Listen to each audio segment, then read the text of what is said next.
Hoy es martes 20 de mayo de 2014, y soy real. Al menos eso creo. Desde séptimo grado he sido diferente a cualquier otra persona en el planeta.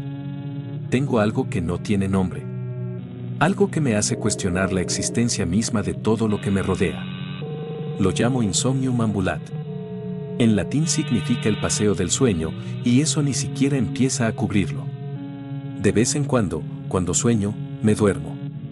Y cuando despierto, no puedo saber si es la vida real o si sigo soñando. Puedo vivir durante meses enteros dentro de mis sueños solo para despertar y descubrir que apenas es el día siguiente. Mis padres siguen vivos, mi primo sigue muerto, y mi hermana fue un aborto espontáneo. He caminado junto a mi hermana durante meses solo para que me la arranquen de la realidad. ¿Quiénes son ellos para decirme que es real para mí? Tengo 18 años, he vivido 40, y no estoy loco, supongo que me adelanté un poco. Todo esto tiene una razón, lo prometo, solo ten un poco de paciencia conmigo. Cada ciertos sueños que tengo, algunos son inquietantemente precisos con respecto a los eventos que le siguen. No estoy diciendo que veo el futuro, pero sé que no es solo déjà vu. Lo que veo en mis sueños se hace realidad. Recuerdo claramente un sueño en el que tenía un día escolar normal. Hablé con mis amigos, discutí, y odié tomar el autobús, un día normal. Luego desperté. Esa fue la primera vez que ocurrió, así que, naturalmente, me confundí cuando la fecha no había cambiado de la noche a la mañana. Mi primera reacción fue pensar que era una broma elaborada por el Día de los Inocentes que mis amigos y mi familia habían planeado. Esa idea se desvaneció cuando las personas que no me soportaban comenzaron a tener exactamente las mismas conversaciones que en mi sueño. Todo era exactamente igual. El mismo Daniel, vas a llegar tarde al autobús. La misma tostada quemada con miel al salir por la puerta. La misma conductora sustituta del autobús mirándome con odio por hacerla esperar mientras corría por la acera antes de que se marchara.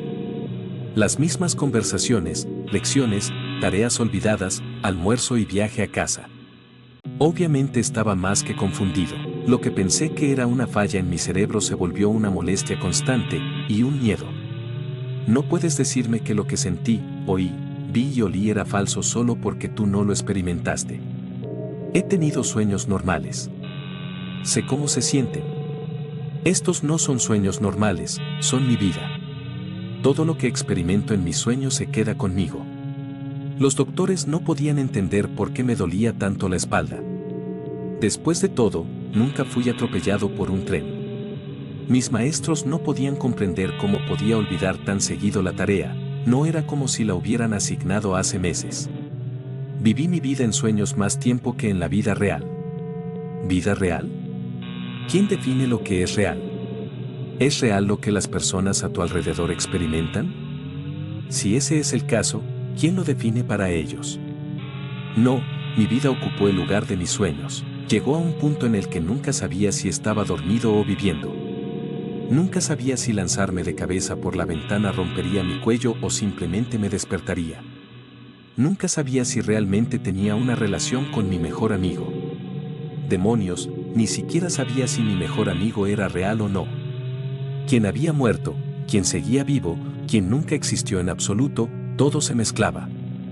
Casi muero al final de octavo grado por suicidio y mis padres no entendían que solo quería despertar. Después de eso, los sueños comenzaron a ser menos frecuentes hasta que el tiempo entre ellos finalmente fue más largo que los sueños en sí. Mi vida empezaba a volver a la normalidad, por una vez. Bueno, tan normal como se puede estar cuando tienes premoniciones del fin del mundo cada pocos meses. Mis sueños nunca se detuvieron por completo, solo esperaron. Eso no habría sido tan malo si no se hubieran vuelto cada vez más oscuros al volverse menos frecuentes. Ahora ocurre solo una vez cada varios meses. Antes de anoche, el último fue en enero.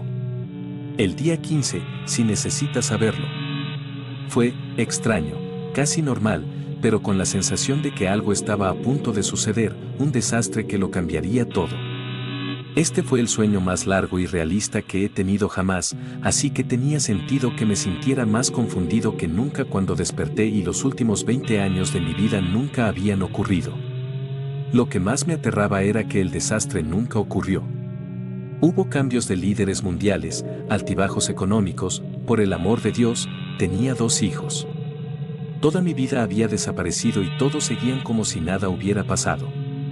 Maldita sí, yo soy real. Ellos eran reales. Devuélvanmelos. Durante los siguientes meses, mi vida fue un infierno viviente. No soñaba, apenas dormía, y mis relaciones se derrumbaron. Bueno, anoche volvió. Nunca antes había regresado al mismo sueño, pero ahí estaba, regresando a casa con mis 2 hijas. Arizona acababa de regresar de su primer día como estudiante de primer año, fue un día lleno de emociones. Mi hija menor, Elizabeth, se había quedado en casa, enferma por 3er día consecutivo. Salió corriendo al exterior jalando a mi esposa, Emily, y supe que algo andaba mal. Algo andaba terriblemente mal, y nunca lo había notado antes. Tal vez siempre estuvo ahí y yo nunca lo sentí, pero ahora estaba definitivamente presente. «Entren, ahora», gritó Emily mientras abría la puerta del sótano y consolaba a Elizabeth, que aún tenía miedo a la oscuridad. Totalmente perdido sobre lo que estaba ocurriendo, miré a mi alrededor. ¿Qué estaba mal? ¿Qué era tan terrible como para hacernos esconder bajo tierra como un conejo perseguido por un perro? No había disparos a lo lejos, ni sirenas de policía acercándose, ni camiones de bomberos corriendo por la carretera. Fue entonces cuando lo sentí. Un calor más intenso que cualquier cosa que haya sentido en toda mi vida, seguido por una luz que lo consumió todo. Vi cómo la ciudad entera era engullida por una explosión masiva. Vi a Arizona gritar de terror. Vi cómo la explosión se acercaba más y más a nuestra casa. Vi cómo mi casa y mi hija eran vaporizadas frente a mí. Luego, nada. No desperté, simplemente todo desapareció. Era como si nada hubiera existido fuera de mi propia mente. Lo único que existía era un espacio en blanco.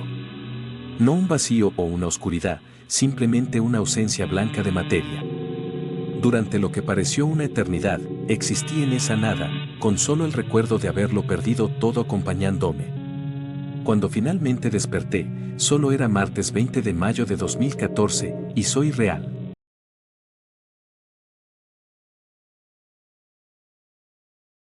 Nací en una familia bastante adinerada.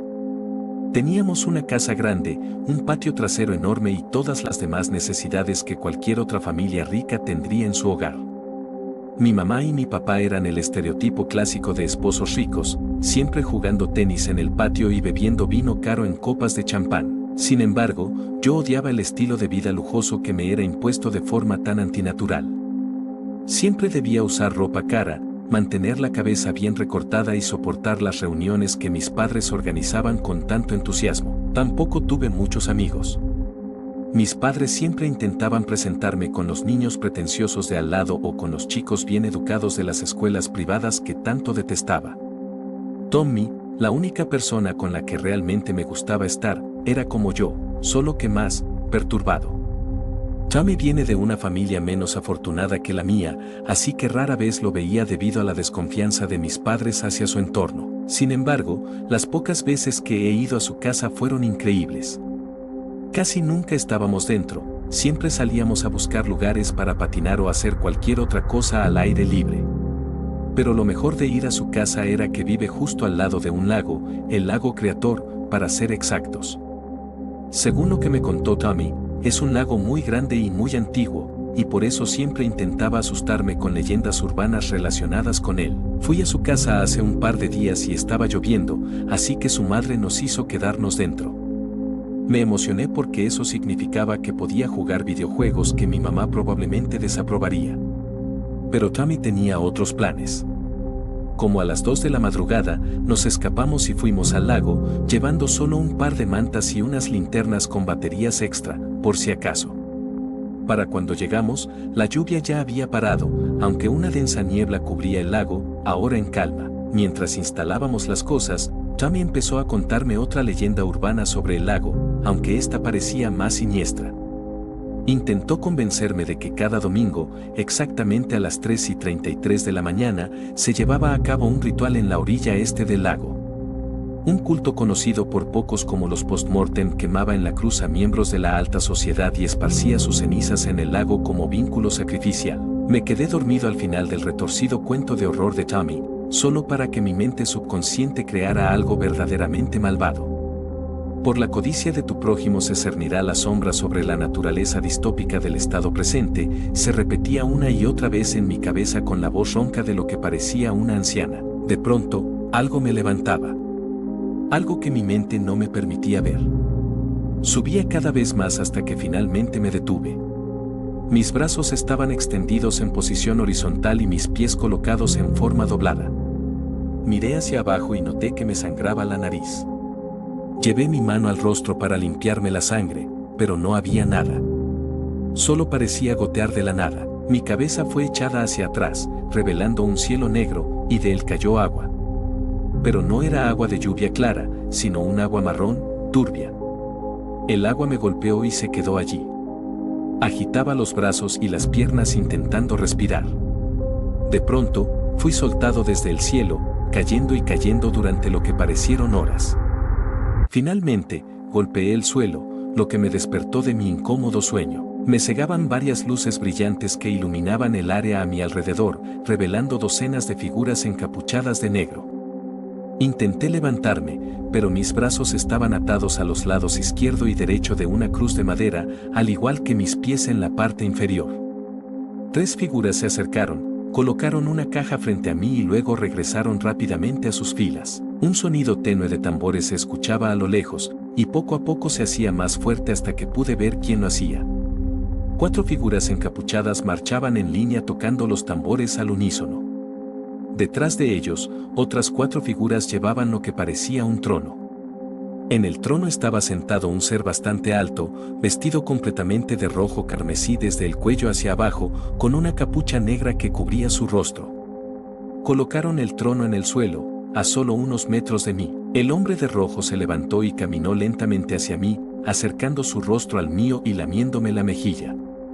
Olía a whisky barato y cigarrillos, un aroma insoportable que permanecía incluso después de que se alejó unos pasos. Recogió y abrió la caja, revelando un encendedor plateado en su interior. El hombre de rojo levantó las manos, y toda la congregación sacó cerillos de sus túnicas y los encendió de inmediato. Grité pidiendo ayuda, pero fue inútil, la casa más cercana estaba a unos 50 metros. Me retorcí contra las ataduras aunque sabía que era en vano. El hombre carmesí se sentó de nuevo en su trono y encendió su encendedor, provocando que la congregación avanzara con los cerillos al frente. Uno por uno, lanzaron sus cerillos a la cruz, encendiendo las llamas. El fuego me envolvió mientras gritaba y lloraba pidiendo ayuda, sabiendo que nunca llegaría. Lo que sentí después fue peor que el dolor de ser quemado vivo. El hombre carmesí se quitó la capucha revelando el rostro familiar de mi único amigo, Tommy. Una sonrisa enfermiza se dibujó en su cara mientras me veía arder. Por la codicia de tu prójimo se cernirá la sombra sobre la naturaleza distópica del estado presente.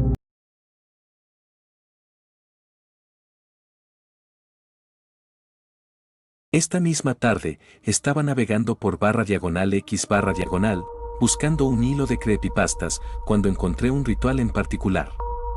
Era un ritual que cualquiera podía realizar, y el autor afirmaba que podía hacer que la experiencia de cualquier juego de terror fuera más inmersiva. Honestamente, al principio pensé que era una creepypasta troll, ya que el ritual en sí parecía escrito con una lista de clichés de creepypastas y un generador de números aleatorios. Como no creo en lo sobrenatural, no vi ningún problema en probarlo.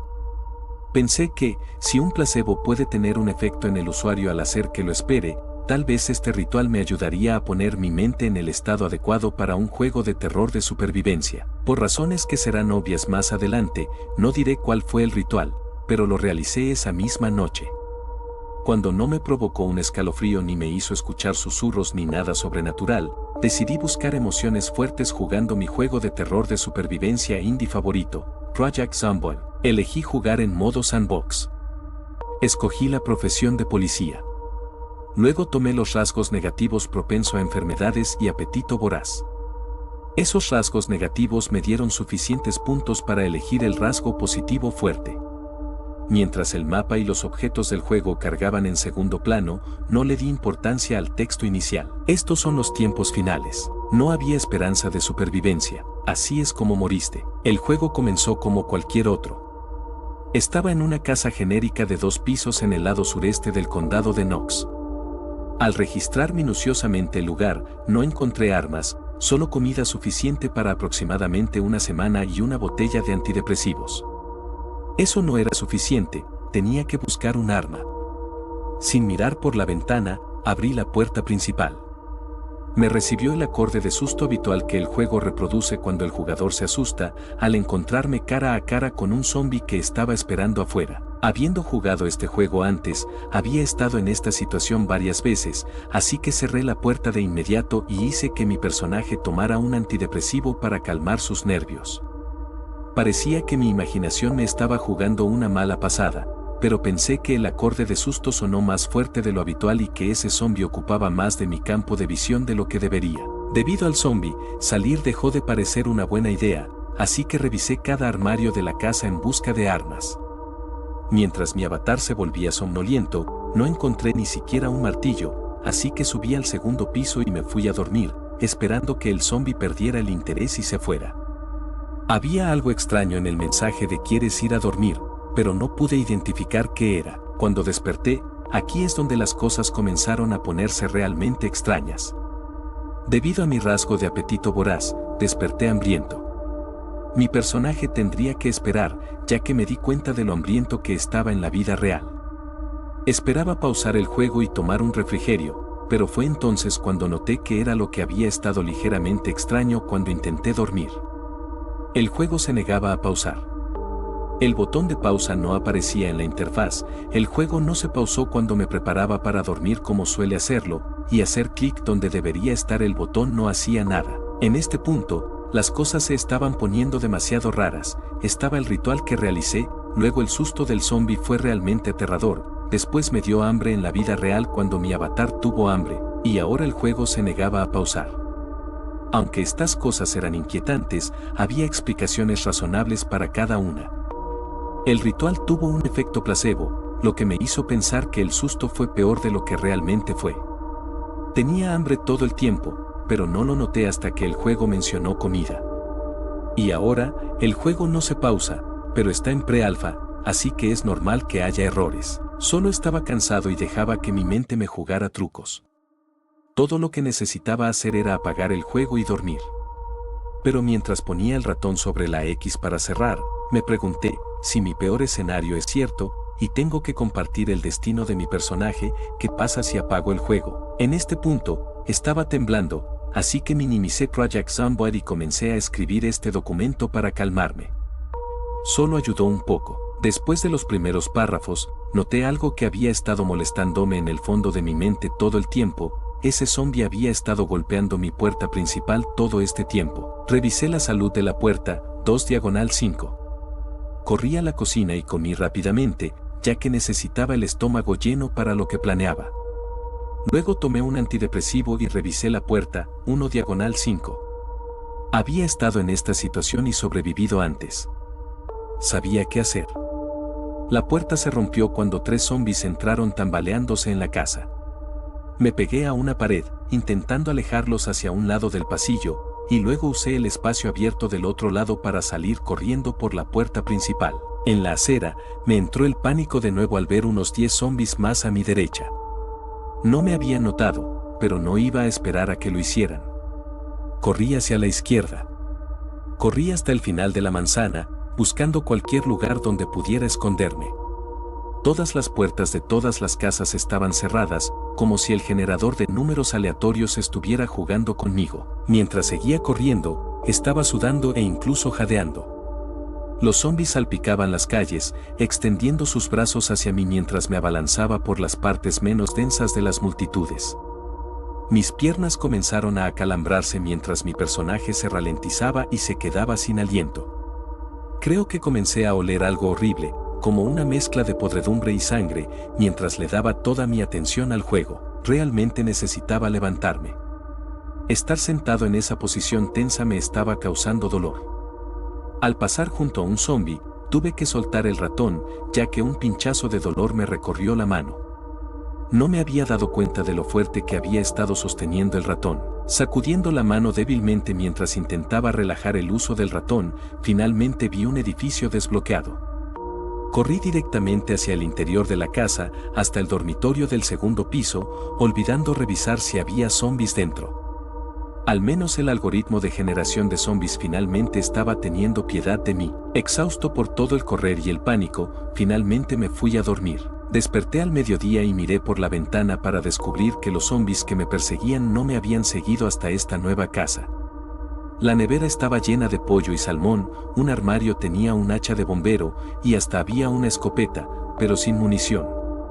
Finalmente estaba volviendo al ritmo del juego y sintiéndome lo suficientemente seguro para seguir escribiendo esto, cuando de repente sentí un nudo en el estómago. Un icono de estado apareció en la esquina con una cara fruncida ligeramente verde. Al pasar el ratón por encima, decía nauseabundo. A regañadientes, abrí la pantalla de salud. La mano derecha en mi contorno parpadeaba débilmente en rojo.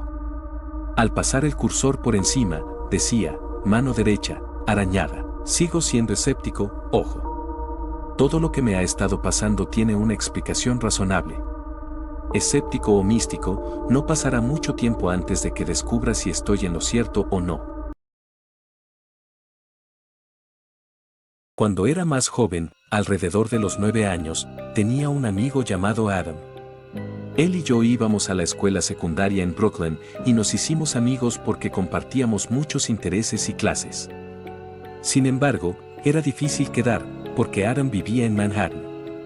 Esto significaba que solo podíamos pasar tiempo juntos los fines de semana, cuando sus padres podían recogernos y llevarnos a su casa. Se convirtió en algo habitual para nosotros, y, por supuesto, los viajes hasta allí nunca eran emocionantes. Pero hubo un viaje que siempre quedará grabado en mi memoria. Brooklyn y Manhattan estaban separados por el río Este, conocido por ser un lugar de fácil acceso para saltos suicidas desde los puentes. Yo sabía de estos saltos cuando era niño, pero nunca pude imaginar que cosas malas fluían realmente por ese río. Ocurrió en enero, un viernes, ligeramente frío con un toque de sol. Perfecto para pasar un día con un mejor amigo. Adam había venido a mi casa después de la escuela, mientras esperábamos a sus padres. Cuando llegaron, Adam sugirió que me quedara a dormir para estudiar para un examen importante, aunque en realidad solo veríamos televisión y películas todo el día, como siempre. Tanto su mamá como su papá estuvieron de acuerdo, al igual que los míos, y nos fuimos después de que recogí algunas cosas para la pijamada. El viaje siempre era lento y aburrido, ya que él y yo no teníamos mucho de qué hablar, salvo hacer algunas bromas tontas e inmaduras de vez en cuando. Sus padres tampoco eran muy conversadores, apenas prestaban atención a su propio hijo. No nos importaba tanto el trayecto, y justo cuando entramos al puente de Brooklyn, tuvimos tiempo de explorar la ciudad con la mirada. Estaba observando algunos autos en mi propio estado de aburrimiento, cuando noté que Adam intentaba mirar muy de cerca a través de su ventana. Me incliné y le pregunté qué estaba mirando. Respondió, hay algo en el agua. Al principio, me desconcertó. ¿Cómo podía ver realmente lo que había en el río? Las vigas y columnas bloqueaban gran parte del paisaje, pero afortunadamente el tráfico constante nos permitió fijar la vista. Justo ahí, en el medio, dijo. Empecé a mirar hacia donde señalaba, y vi algo, destacándose como un punto en el río turbio. No podía verlo bien, ni Adam tampoco, pero era apenas perceptible. Entonces, algo extraño ocurrió después de unos minutos de observarlo. Algo que escuchamos, un susurro, muy débil, casi inexistente, habló en nuestras cabezas. Justo cuando lo escuchamos, mi garganta se tensó un poco, volviéndose algo seca. Sabía que ambos sentimos lo mismo, porque nos rascamos la garganta después. Cuando volvimos la mirada al punto, había desaparecido. Se esfumó apenas unos segundos después de girar la cabeza. Estábamos perplejos por el evento inusual y nos quedamos en silencio mientras cruzábamos el puente. Después de terminar nuestro recorrido por el puente, nuestro auto continuó por lo que creo que era el FDR Drive. En este punto, el evento aún nos preocupaba, pero Adam siguió mirando el agua. Esta vez estábamos más cerca, justo al lado derecho del drive, observando por encima de la baranda de piedra hacia el río. Más tráfico nos hizo quedarnos quietos de nuevo. Aunque ahora podíamos examinar el agua mejor, no estaba seguro de seguir buscando. Temía que lo que vimos pudiera ser otro suicida, lo que me asustaba mucho en ese momento. De repente, Aram me tiró del hombro y señaló el agua otra vez. Ahora podíamos ver una cabeza más claramente, ubicada de manera diferente a como la vimos desde el puente. Estaba más cerca, lo suficientemente cerca para distinguirla. Al principio, solo vimos la cabeza, con cabello rubio flotando en la superficie del agua. Luego, comenzó a elevarse. La cabeza emergió lentamente, luego unos hombros, y finalmente, un poco del pecho. Pronto, estábamos mirando el cuerpo de un chico rubio, no mayor que nosotros, que parecía algo demacrado y con moretones. Tan pronto como lo vimos bien, nuestras gargantas se secaron de nuevo, y sentí una urgente necesidad de agua. El chico tenía una expresión triste, el cabello rubio sucio cubría su ojo derecho, con un ceño fruncido, y su cuerpo estaba cubierto de moretones azules mientras algunos huesos sobresalían ligeramente en lugares extraños. Aram y yo nos quedamos sin palabras ante esta imagen y aún más asombrados de que nadie parecía notarlo. El chico nos miró directamente con su estado triste y pronto extendió un brazo débil y huesudo hacia nosotros. Su boca formó palabras y habló, y esta vez lo escuchamos perfectamente, a diferencia del susurro anterior. Nada conmigo. Nada conmigo. Un pequeño zumbido comenzó en mi cabeza mientras recitaba esas palabras, dándome un leve dolor junto con mi garganta seca, lo que me hizo retorcerme inquieto en mi asiento. Pronto, me encontré acercándome al lado de Aram, y Aram pegó su cabeza contra la ventana, con la mandíbula abierta. Entonces escuchamos un pequeño chasquido cuando la puerta del auto se desbloqueó sola. Luego, sin hacer ruido, la puerta se abrió ligeramente. Fue justo cuando desabrochamos nuestros cinturones de seguridad que el papá de Adam lo notó y nos detuvo. Oye, ¿qué están haciendo? Cierren esa puerta y quédense en sus asientos. El auto avanzó cuando el tráfico se estabilizó y hicimos lo que dijo, saliendo de nuestro trance. Cuando nos atrevimos a mirar de nuevo al agua, el chico había desaparecido una vez más. Llegamos a su casa más tarde y no dijimos nada por el resto del día. Quería hablar de lo que pasó con tantas ganas, pero Aram se mantuvo tan inexpresivo como yo. Cuando me llevaron de regreso a casa al día siguiente, no me atreví a mirar el río de nuevo. Para mí, las cosas volvieron a la normalidad después de un tiempo. El trabajo escolar y algunos amigos nuevos que hice me permitieron liberar mi mente de ese día, pero no tanto para Aram. Nunca volvió a ser el mismo después de eso, siempre parecía tan preocupado como durante el viaje por el drive. Intenté preguntarle qué le pasaba con el tiempo, pero solo me ignoraba. Fue un día, cuando nos asignaron como compañeros de matemáticas, que me habló de sus problemas. Y eran justo lo que temía. A veces todavía lo veo. Solo quería olvidar ese momento, todo, y al propio Adam, así que no respondí nada. Tenía demasiado miedo. Sin embargo, los eventos posteriores habrían cambiado mi juicio de entonces. Me enteré en la escuela primero, y luego en las noticias. Adam saltó al río Este, y su cuerpo aún no había sido encontrado. Escuchar eso durante la primera clase me dejó atónito, y sentí ganas de vomitar. Varios estudiantes de mi clase comenzaron a llorar por la noticia, aunque apenas hablaban con él, mientras yo me quedé allí, muerto de miedo. Inmediatamente al llegar a casa, encendí el canal de noticias. Su historia seguía siendo un titular importante. La historia decía que su padre estaba cruzando el Abdiar Drive y que, sin darse cuenta, Aram había abierto la puerta del auto, se había movido entre el tráfico y había saltado al río desde la baranda. Todo esto ocurrió sin que su padre lo oyera o notara. Lo más condenatorio, sin embargo, fue que justo cuando Adam saltó al río, la gente miró por encima de la baranda para verlo, pero no lo encontraron en ningún lugar cerca de donde saltó. Su cuerpo simplemente desapareció. No pude soportar ver el resto de la historia. Pero justo cuando estaba a punto de cambiar de canal, se emitió un informe de última hora. El titular decía: nuevo descubrimiento, encuentran el cuerpo de un niño tras un día de búsqueda. Me sentí algo aliviado al saber que lo encontraron, esperando que tal vez hubiera aparecido sin daño. Sabía que la caída desde el drive no podía haberlo matado, ya que era solo de unos pocos pies. Luego se dio el informe. El cuerpo de Aram fue encontrado gravemente mutilado, más allá de lo imaginable. Su cabeza estaba girada 360 grados, mientras que ciertos huesos de su cuerpo estaban torcidos y rotos, sobresaliendo. Apagué las noticias después de esta información.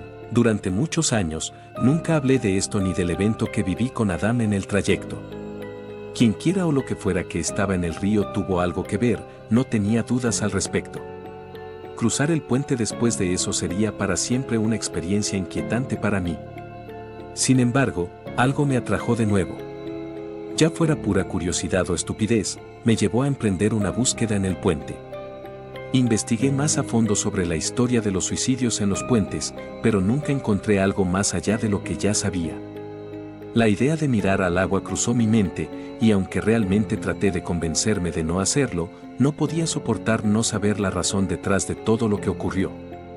Tal vez podría encontrar mis respuestas allí, así que, un día, metí un par de binoculares en mi mochila y caminé por la pasarela del puente de Brooklyn, enfrentando el lado que apuntaba al Abdiar Drive.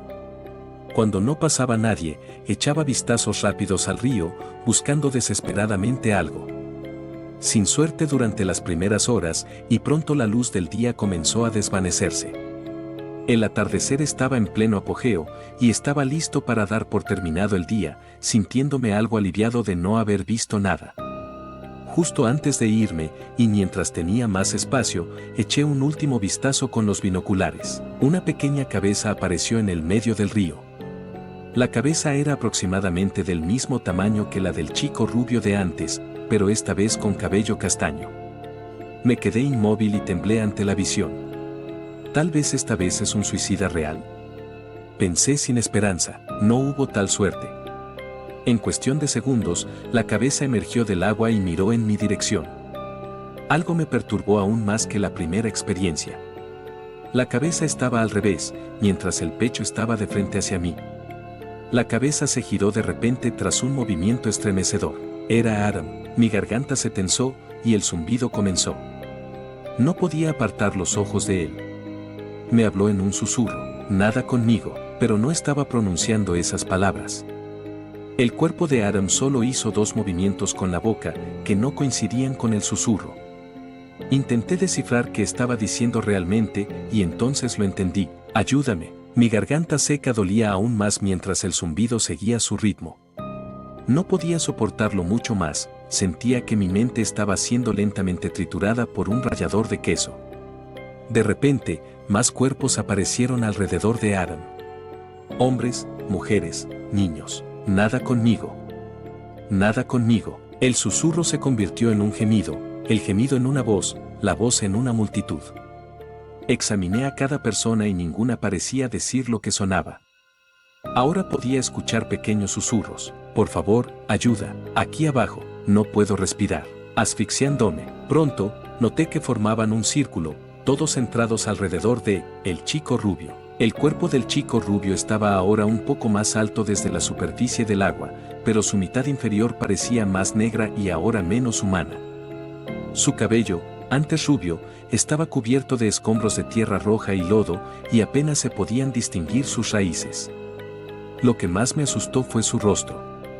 Su ceño fruncido y lastimero ahora se había convertido en una amplia sonrisa con dientes como de tiburón. Sus ojos se volvieron negros. Pronunció las únicas 3 palabras en la multitud. Él fue el único que las dijo. Todo se convirtió en su voz, y se quebró en el sonido más inhumano que he escuchado nunca. Quédate conmigo en el infierno y pudre para siempre. Todo lo que recuerdo es que mis ojos se deslizaron hacia mi cráneo, mientras todo se desvanecía a mi alrededor. Me desmayé después. Desperté horas más tarde al sonido de una ambulancia y me encontré dentro de una. Cuando llegué al hospital, me contaron todo lo que ocurrió después de que me desmayé. Un hombre que pasaba me vio mirando al río, pero se detuvo para preguntarme qué hacía. Dijo que parecía mareado por mirar a través de mis binoculares, y de repente, intenté trepar por la baranda. El hombre me retuvo e hizo lo mejor para apartarme de la baranda, y pronto tiró con fuerza, pero caí y me golpeé la cabeza contra un riel. Me dieron tratamiento psiquiátrico y terapia por mi intento de suicidio. Me preguntaron una y otra vez cuál fue mi razón para saltar. Nunca expliqué esta historia. ¿Por qué? Porque nadie me creería jamás. ¿Quién creería algo así? ¿De qué sirve? Eventualmente me dieron de alta, y pasó mucho tiempo antes de que saliera de mi casa de nuevo. Años después, cuando lo hice, volví al puente una vez más. No para mirar al agua, sino para cruzarlo. Fue mi forma de decir vete al diablo a lo que fuera que era eso. Se llevó la vida de mi amigo e intentó matarme a mí. Lo crucé sin detenerme ni dudar. Lo logré sin problemas. Sin embargo, al terminar de cruzar, escuché algo en mi oído. No un susurro, no un gemido, sino una risa. Él, se estaba riendo de mí. No porque no logró reclamarme, sino porque sabía que había tenido éxito una vez antes y seguiría teniendo éxito muchas veces más. Cada vez que paso por ese río o ese puente, escucho la risa. Lloro más fuerte cada vez y anhelo más y más simplemente acabar con todo y saltar.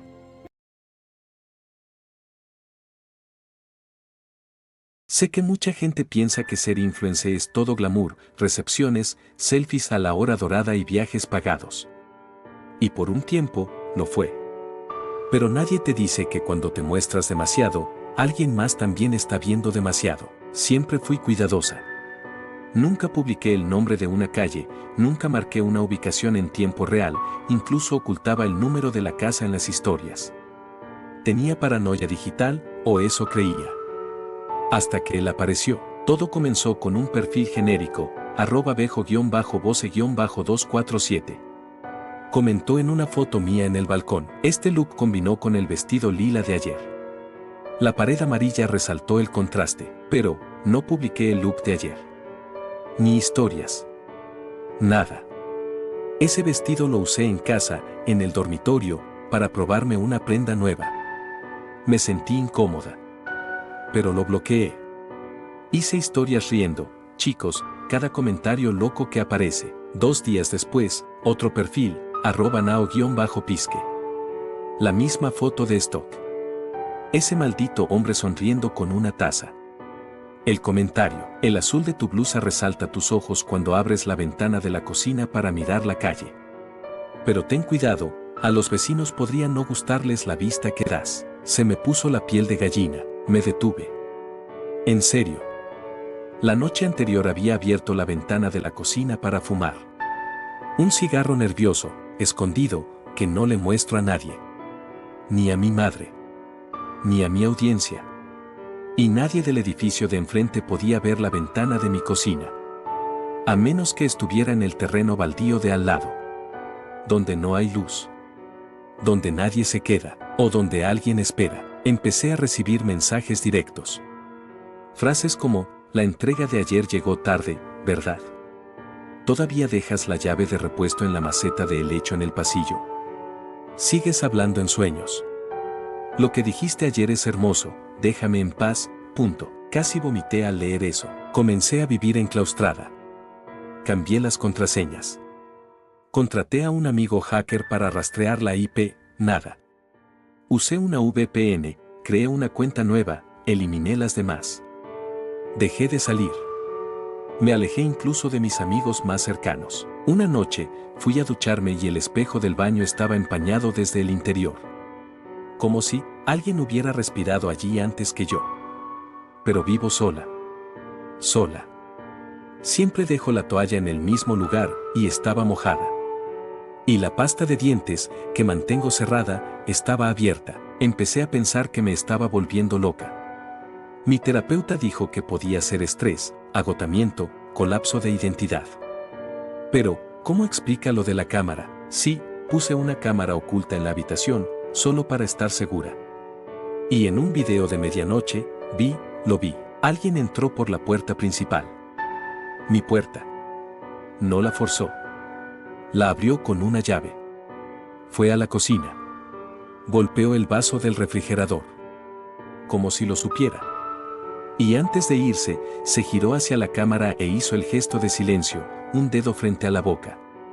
Luego apagó la luz. Dejé el departamento esa noche. Solo tomé mi mochila con mi portátil y una muda de ropa.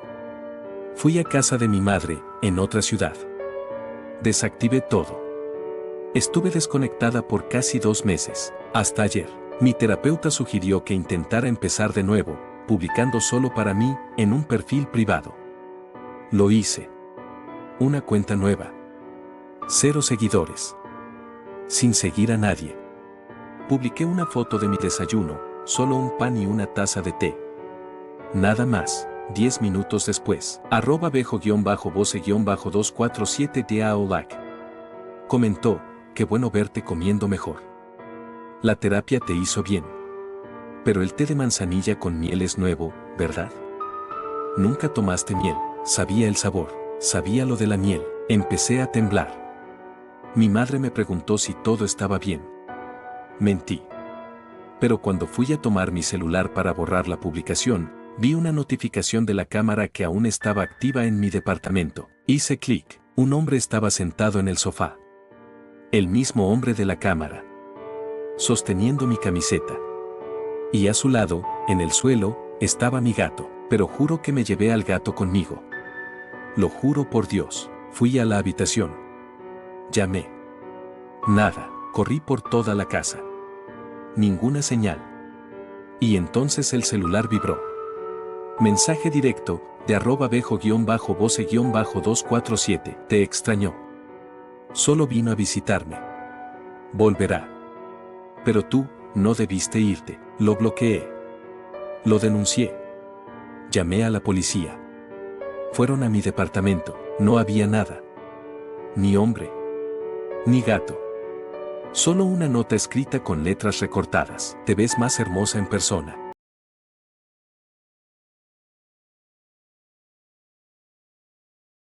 Estaba en mi punto más bajo. Mis moretones estaban frescos. Como hijo único, desde pequeño anhelaba tener hermanos. Rezaba noche tras noche por alguien que me cuidara y protegiera. Incluso alguien a quien yo pudiera proteger habría ayudado. De esa manera, podría aferrarme a la idea de que estos actos crueles al menos significaban algo. Al final del día, nunca fue así. Así que me fui. Corrí durante lo que parecieron horas a través de arbustos y maleza, recibiendo pequeños cortes en el camino. Comparados con los otros, se sentían insignificantes. Finalmente, mis piernas cedieron y caí al suelo. No pude evitar quedarme allí tirado y preguntarme, ¿era esto todo para lo que estaba destinado? ¿Realmente era esto todo lo que había en la vida? ¿Cómo sería estar feliz? ¿Era eso siquiera posible? Se escuchó un bullicio más adelante. Arrastrándome más cerca, pude ver dónde terminaba el bosque y al otro lado de la calle había un diner.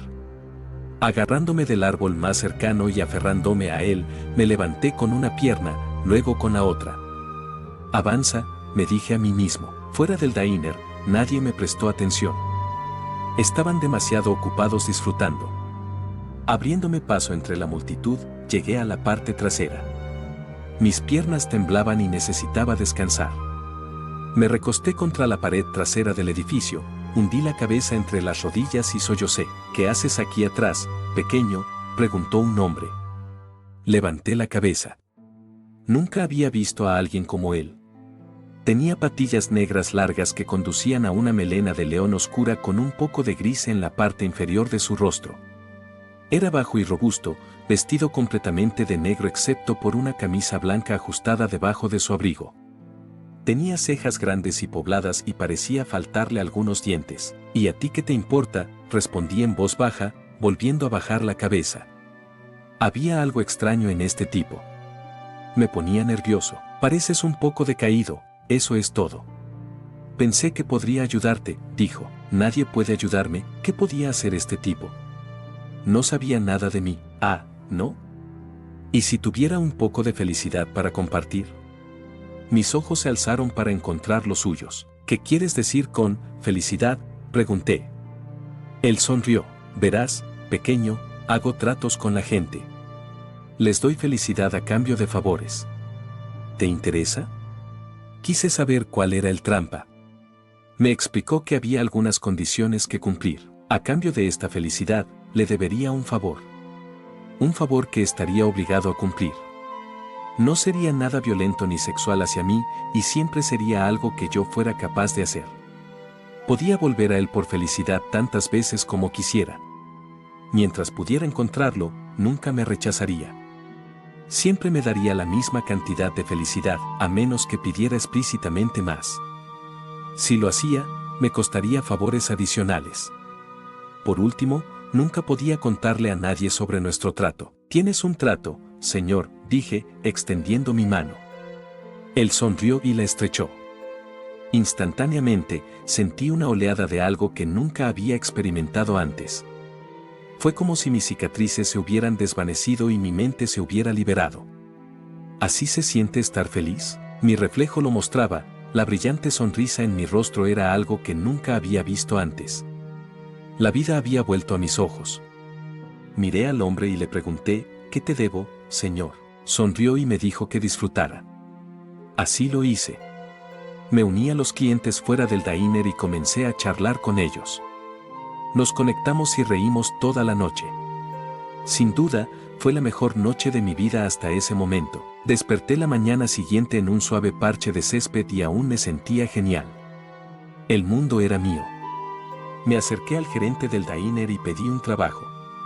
Confirmé que tenía edad para trabajar y llegamos a un acuerdo que me envió a un lugar a unas pocas ciudades de distancia. Puede que fuera un fugitivo, pero ahora era un chico trabajador. El mundo sería lo que yo hiciera de él. Pasó alrededor de un año antes de que volviera a ver al hombre. Había pasado de cocinero a mesero y luego a asistente de gerente en poco tiempo. También había comenzado a salir con alguien. Casi era todo lo que podía soñar en una pareja. Ojos azules grandes, cabello rubio exuberante y una sonrisa que iluminaba incluso los días más oscuros. Era pequeña, pero tenía carácter, no tenía problema en decir lo que pensaba, y eso me encantaba de ella. Me estaba convirtiendo en algo. Me estaba convirtiendo en alguien. Entonces ocurrió el accidente. Tenía prisa por ir al trabajo. No estaba prestando atención. Afortunadamente, la otra parte estaba bien. Desafortunadamente, me desgarré el labrum, y para quienes no lo saben, el dolor de hombro está en un nivel completamente diferente al de la mayoría de las lesiones. Además, la recuperación tomaría meses. Las cosas volvieron a un punto bajo para mí. El dolor me hacía estar irritable en casa y en el trabajo. Era difícil mantenerme optimista. Como por arte de magia, el hombre apareció de nuevo. Estaba simplemente rondando por el diner después de uno de mis turnos. «¿Cómo has estado, pequeño?», preguntó. Lucía exactamente igual que antes. «No muy bien», respondí. Me miró de arriba abajo. «Estabas peor la última vez», contestó, frotándose la melena oscura a fondo, «pero si necesitas ayuda, siempre estoy dispuesto». «Ayúdame», dije. «Como quieras», dijo, extendiendo su mano. La estreché, y la oleada de placer que sentí la primera vez regresó. «Gracias». «¿Qué te debo esta vez?», pregunté, recordando nuestro trato. «¿Qué tal si nos encontramos en este mismo lugar en 3 meses? Entonces podemos charlar un poco y ver cómo te sientes», dijo. «Tienes un trato, señor». «Por cierto, ¿cuál es tu nombre?». «Puedes llamarme señor Moore», dijo. «Nombre raro». «Bueno, da igual. Gracias al señor Moore, mi suerte mejoró. Tenía que seguir con la rehabilitación del hombro para recuperar la movilidad completa, pero el dolor era inexistente. Las cosas mejoraron entre Cassie y yo. Ahora íbamos en serio. Había un nuevo restaurante abriendo del que me habían elegido como gerente. Esos 3 meses pasaron volando. «¿Cómo has estado, señor Moore?». «Las cosas están mejorando, te lo aseguro», respondió. Su barba ya no tenía el gris de antes. Hablamos durante 1 hora. La mayor parte de la conversación fue sobre cosas triviales. Decidí que era hora de volver a casa. «Antes de que te vayas, ¿quieres un poco para el camino?», preguntó. Lo pensé. Ya me sentía bien, pero no podía hacer daño, ¿verdad? La felicidad de Moore era diferente a un subidón normal de felicidad. Acepté, y estrechamos manos. No fue la oleada habitual, pero aún fue fantástico. «No estarás escatimando conmigo ahora, ¿verdad, señor Moore?». «No se me ocurriría», respondió. «Hablemos de nuevo en 1 mes, pequeño». Trato hecho. El mes siguiente no pasó tan rápido como los anteriores. Hubo muchos altibajos. Cuando me reuní con el señor Moore, sugerí que nos encontráramos semanalmente de ahora en adelante. Aceptó. Esto continuó durante mucho tiempo. Cada semana nos reuníamos y charlábamos sobre la vida. De vez en cuando, si surgía algo, lo veía una o dos veces más. No tenía mucho que decir, pero de alguna manera, siempre me sentía fascinado hablando con él. Habíamos estado reuniéndonos regularmente durante años cuando decidí proponerle matrimonio a Cassie. Dijo que sí. No creía que pudiera estar más feliz. Hasta que descubrí que estábamos esperando un hijo. Después de celebrar con ella, decidí celebrarlo con el señor Moore. No podría haberlo hecho sin ti, dije. Cambiaste mi vida por completo, no me agradezcas por nada. Cada elección que hiciste fue tuya. Bien por ti por tomar algunas buenas, respondió. Me encantaría que vinieras a mi boda, señor Moore. Estoy seguro de que a Cassie le encantaría conocerte. Me siento halagado, pequeño. Veré si puedo hacer que ocurra. Solo recuerda, nadie puede saber de nuestro pequeño trato, lo entendí. Si otros se enteraran, nunca tendría paz y tranquilidad de nuevo. Estrechamos manos y decidimos que nos encontraríamos casi a diario de ahora en adelante. Cassie y yo tuvimos una hermosa ceremonia de boda, y como prometió, el señor Moore estaba allí entre la multitud. Se había arreglado bien, incluso parecía tener todos sus dientes ahora. No se quedó mucho, y no pude presentárselo a Cassie, pero fue una noche tan hermosa que no importó. Poco después, tuvimos a nuestra hija, McKenna. Pasaron los años, y la vida era buena. Probablemente no las necesitaba, pero ahora las reuniones diarias me mantenían en un nivel base de felicidad. Los subidones no eran como antes, pero no era gran cosa. Si no funcionaban, pedía un apretón doble. Era un buen trato para mí. El señor Moore nunca pedía mucho. Tal vez un favor de vez en cuando, pero generalmente solo pasar más tiempo con él. Estaba feliz de complacer. Solicitudes tan fáciles me permitían quedarme un poco atrás, pero no mucho. Como mucho, solo le debía un puñado de favores. Sin embargo, no parecía que todos apreciaran cómo estaban las cosas. La gente decía cosas de pasada sobre todas las citas a las que iba. Parecía que a la gente le disgustaba que siempre estuviera feliz, como si mis citas frecuentes los afectaran de alguna manera. En realidad, estaban celosos de que me estuviera convirtiendo en alguien, y eso llevó a que mi círculo cercano se redujera. Una noche, sin embargo, las cosas se pusieron particularmente estresantes. Una inversión salió mal, el trabajo estaba siendo duro, las tensiones de ser padre se acumulaban, etc. Cassie y yo discutimos. No queriendo que las cosas escalaran, salí furioso por la noche. Durante días intenté buscar al señor Moore sin éxito.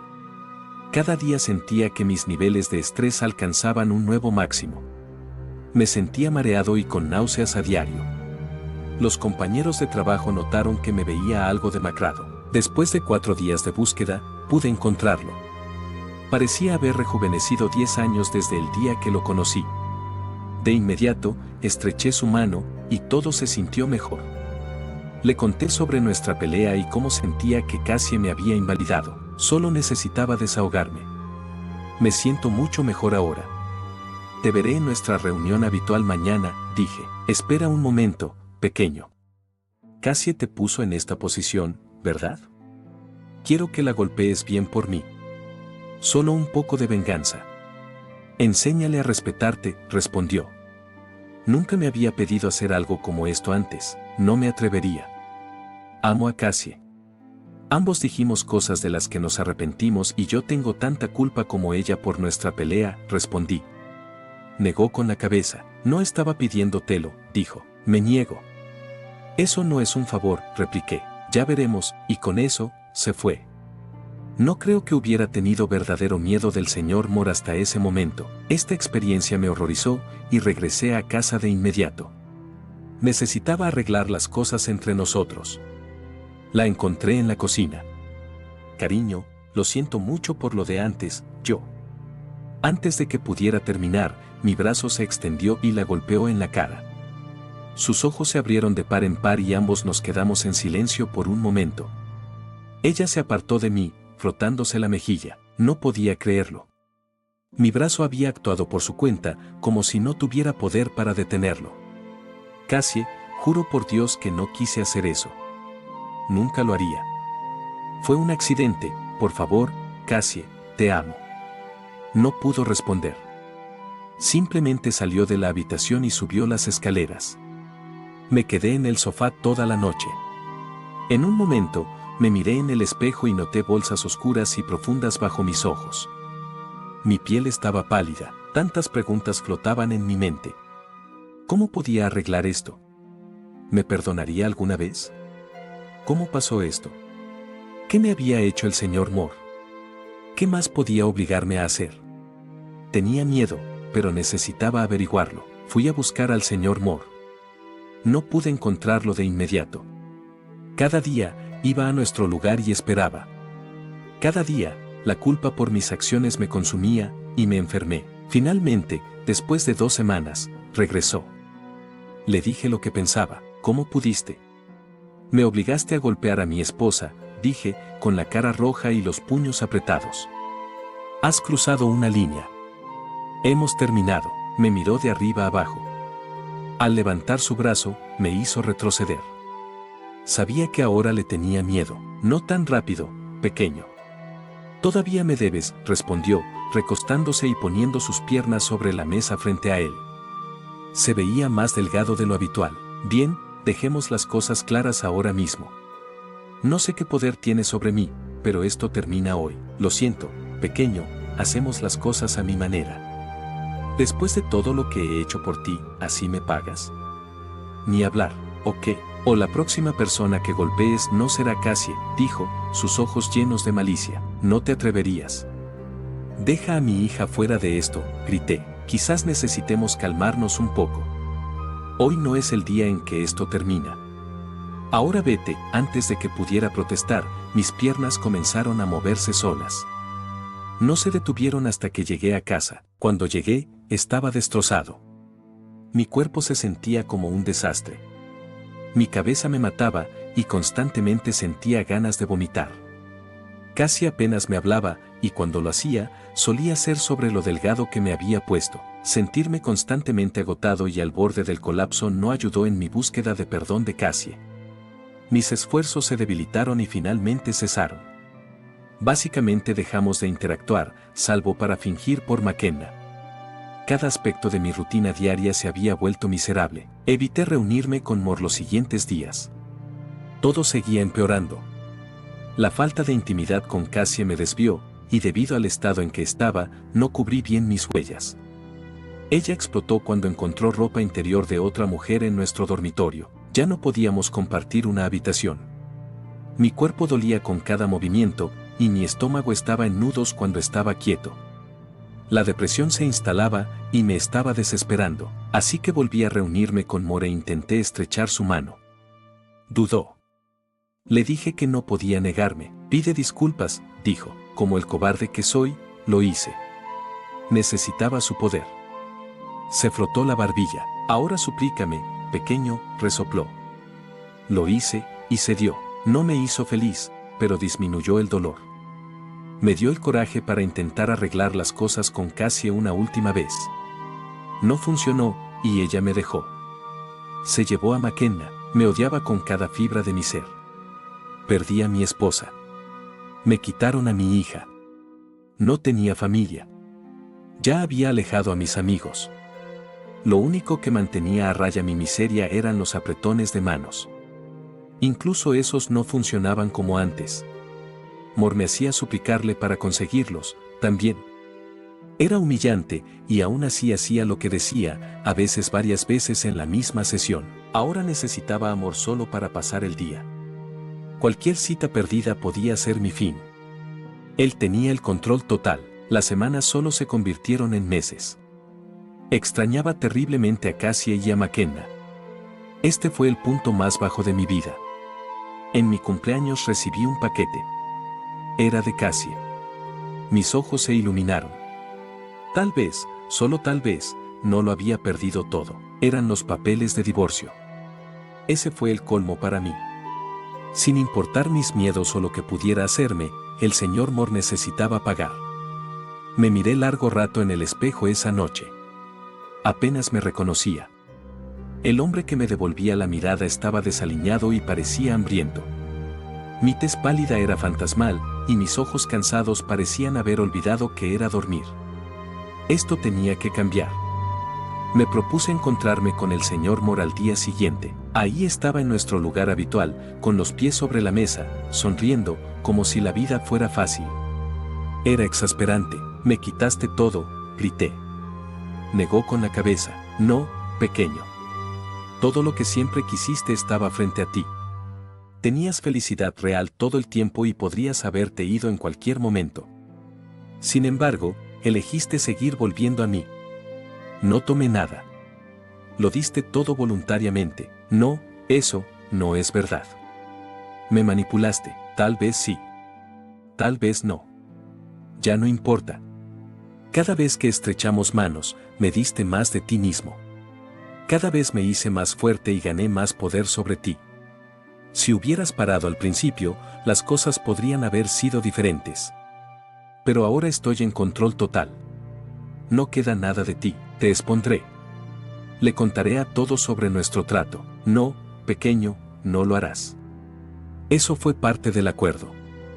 Si lo violas, desearás no haberlo hecho. No tengo nada más que perder. No, respondió, no. Esta noche es la noche en que te expongo a todos. Nunca volverás a arruinar otra vida, entonces tengo el presentimiento de que no verás el mañana, pequeño. Pero haz lo que debas, se burló. Me fui furioso. Cuando regresé a casa, sabía que tenía que actuar. Su amenaza sería legítima, y temía que este realmente fuera el último día de mi vida. No fanfarronea. Necesitaba un plan de contingencia. Antes de llamar a Cassie para explicarle todo, comencé a escribir. Respondí a una llamada al 911 sobre un vecino que no había sido visto en un par de días, un hombre de unos 30 años que los vecinos me dijeron que había perdido el rumbo. Encontré esta nota en la silla debajo de su cuerpo colgante. Al salir, juraría que vi a un hombre con una melena de león oscuro observando desde la distancia.